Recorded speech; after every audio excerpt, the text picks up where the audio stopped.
There is a natural urge to seek a clean narrative when looking at a crime, a victim, a motive, and a perpetrator brought to justice.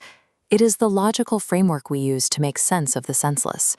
But seasoned investigators know that the initial report is often just a starting point.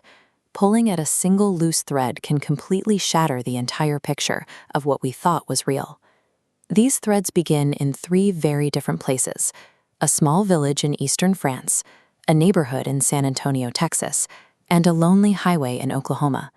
Each case presents as a standard tragedy, but as the layers are peeled back, the underlying truth breaks every expectation of investigative logic. In October 1984, the body of 4-year-old Gregory Villemin was found in the Valone River, his hands and feet bound.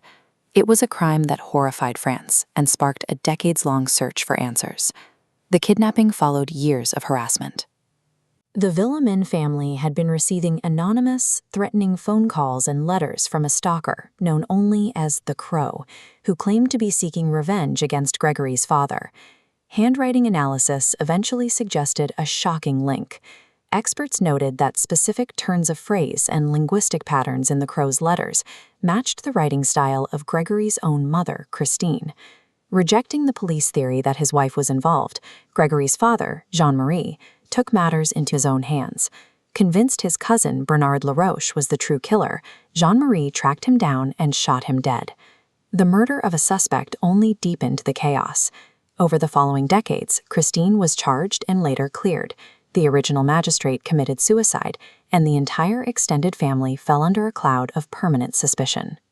Authorities are now using spilometrics, the study of linguistic patterns, to re-examine the Crow's letters, hoping that modern technology can finally identify the person behind the threats. The Crow successfully turned the Villemin family's grief into a self-destructive weapon, fueling a cycle of paranoia that tore the household apart from the inside. In 1994, 13-year-old Nicholas Barclay disappeared from San Antonio, Texas. With a history of juvenile issues and school trouble, he was initially classified as a runaway, but years passed without a single trace. 3 years later, the Barclays received word that Nicholas had been found in Spain. He claimed he had escaped a child trafficking ring that had moved him across Europe, and his older sister flew out to bring him home. The FBI eventually intervened, using DNA and fingerprints to prove the boy in the Barclay home was actually Frederick Bourdin.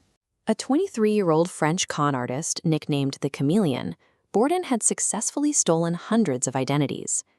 The family had ignored impossible physical changes. Nicholas had blue eyes and blonde hair, while Bourdin had brown eyes, dark hair, and a French accent. Bourdin claimed his captors had performed experiments to alter his appearance, an explanation the Barclays accepted without question. The ease with which Bourdin was accepted led investigators to a darker conclusion. Bourdin himself would later claim that the Barclays knew he was an imposter and were using his presence for their own ends. Private investigators theorized that Nicholas's older brother Jason had likely murdered Nicholas years earlier. If true, Bourdin wasn't a miracle return, but a convenient way for the family to close an active missing persons case. This leads back to the most unsettling possibility, that the family's willingness to accept a total stranger provided the necessary cover to keep their own secrets buried. Sharon Marshall was a gifted student with a scholarship to Georgia Tech, but her life took a sharp turn when she moved to Tulsa, Oklahoma, with an older man named Frank Floyd. In 1990, she died from suspicious head injuries after an apparent hit and run. Immediately after her death, Frank abducted Sharon's young son, Michael, from his elementary school at gunpoint. He fled the area, leading authorities on a search that would take months to resolve. When Frank was finally captured in Kentucky, his various aliases were stripped away. He had an extensive history of abductions, bank robberies, and escapes from mental institutions that spanned decades.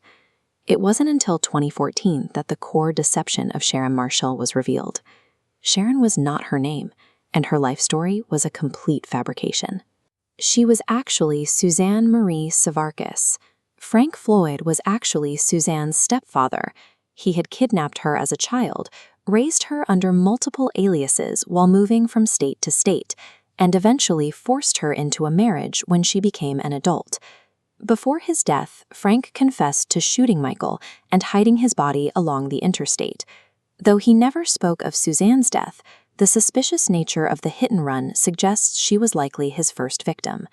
Suzanne Savarkis spent her life as a prisoner of a shifting web of lies, a systematic erasure of identity that began in her childhood and only ended with her death.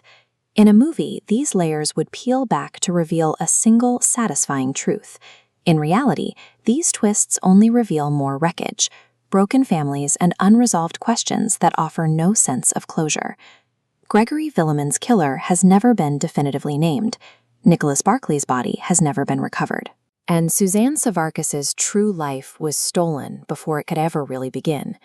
These cases show that the true reach of a crime often extends far beyond the initial violence, revealing a capacity for deception that can persist in plain sight for decades.